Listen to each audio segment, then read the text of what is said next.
Marami na naman po ang usapan tungkol kay Cardano or ADA matapos lumabas ang isang bagong analysis na nagsasabing posibleng umabot ito sa $50 sa loob lamang ng isang taon.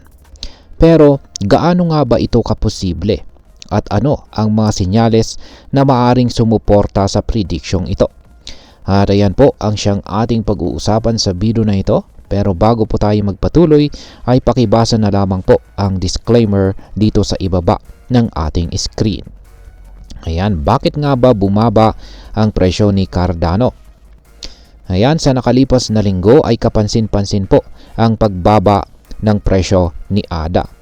Mula po sa pinakamataas na presyo nito na 0.77 noong March 26, bumagsak ito sa presyong 0.6676 kung saan ay may 0.9% na pagbaba sa loob ng 24 oras. Dahil dito, marami pong investors ang nag-alala. Iniisip kung patuloy pa itong bababa o may tsansa pang makabangon. Ayon po sa mga analyst, bagamat may kasalukuyang downtrend, nananatili silang optimistic dahil may sinusundan daw na pattern ang galaw ng presyo ni ADA na siyang maaring magdulot ng rebound o pagtaas sa hinaharap.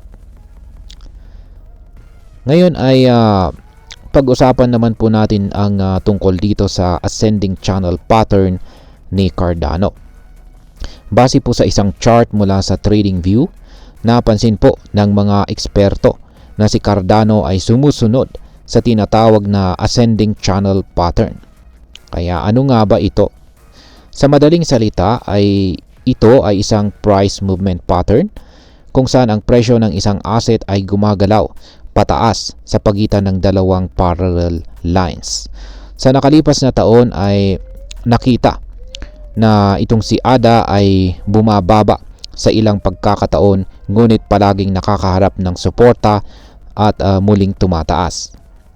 Isang magandang halimbawa nito ay noong taong 2021.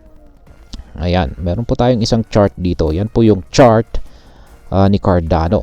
At isa po itong weekly chart time frame ng Cardano USDT na trading pair. Mula po ito sa datos ni Binance. Kaya, ayan, noong taong 2021, ay si ADA ay umakyat po mula sa presyong 0.2 hanggang $2.7 bago po siya muling bumaba. Ngayon ayon po sa chart analysis, posibleng maulit po ang ganitong pagtaas at kung magpapatuloy po ang trend, maaaring umabot ito sa presyong $50.48. Ayan. Gaano kalaki ang potensyal na pagtaas ni Cardano? Ayon po sa analysis, ang unang resistance level na kailangan pong lampasan ni ADA ay ang presyong $2.7567. Kapag nalampasan ito, posible itong umakyat palalo. Sa pinaka-optimistic na projection, maaring tumaas po ang presyo nito ng 7,398% na siyang magdadala kay ADA sa target price na $50.48 bago po matapos ang third quarter ng taong 2025 or taong ito. Kung mangyari ito, tiyak na malaking kita ang aasahan po ng mga investors na matagal ng may Cardano or ADA holdings. Ngayon ay ano naman po ang mga panganib na or risk na kaharap nitong si Cardano. Yan, syempre ay hindi lang po puro positibo ang maaring mangyari rito. Isa sa mga pangunahing concerns ay ang kasalukuyang price support level sa pagitan po ng presyong 0.70 at saka 0.80. Noong mga nakarang linggo, bumaba na po itong si ADA sa support level na ito. At ayon po kay crypto analyst Ali Martinez, kung hindi ito agad makabawi or makabangon, may posibilidad na bumagsak pa ito sa mababang presyo na 0.31 hanggang 0.24. Kung mangyari ito, magiging mas mahirap para kay Cardano na maabot ang kanyang target na $50 dahil maaring magdulot po ito ng panic selling mula sa mga investors. Ayan. Ngayon ay ano naman ang sinasabi ng mga institutional investors? Isa po sa mga positibong bagay para kay ADA ay ang patuloy na interes mula sa mga institutional investors. Base po sa CoinShares report, nagkaroon ng $0.6 million na inflows sa Cardano Exchange Traded Products or ETPs sa huling bahagi ng March 2025. At ito po ang nagdala sa kabuang monthly inflows na umaabot po ng $63.3 million. Sa ngayon ay nasa $70 million ang total institutional inflows ngayong taong 2025, kung saan ay nagpapakita po ng malakas na suporta mula sa malalaking investors.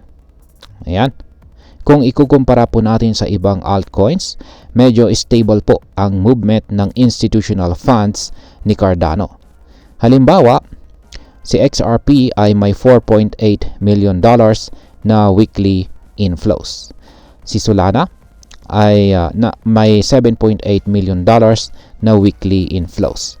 Kay Ethereum naman ay $15 million weekly inflows. Ibig sabihin, kahit may mga short-term na pagbaba sa presyo ni ADA, may malalaking investors pa rin na patuloy na sumusuporta dito. At ayan, ano naman ang maaring maging epekto nito para sa atin bilang mga Pinoy crypto traders at investors ni Cardano.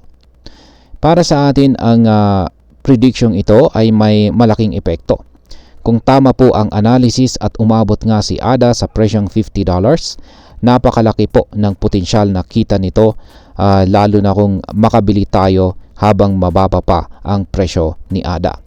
Halimbawa, kung makakabili tayo ngayon ng 1,000 na ADA sa presyong 0.67, magiging $50,480 na ito kung umabot nga ng $50 ang presyo ni ADA.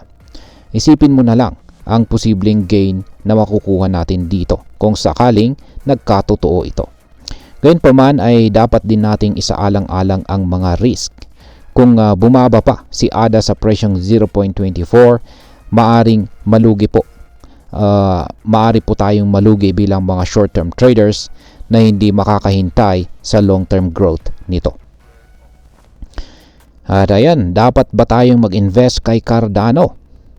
Ang masasabi ko po rito ay depende po ito sa ating risk tolerance at saka investment strategy. Kung naniniwala po tayo sa long-term growth ni Cardano at tayo po ay handang maghintay, maring ito ay isang magandang oportunidad.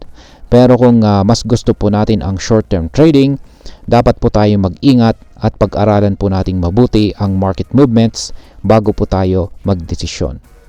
At ayan, hanggang dito na lamang po tayo sa video na ito mga ka-crypto. Marami pong salamat sa panonood. Ingat po tayo lagi at God bless po sa ating lahat.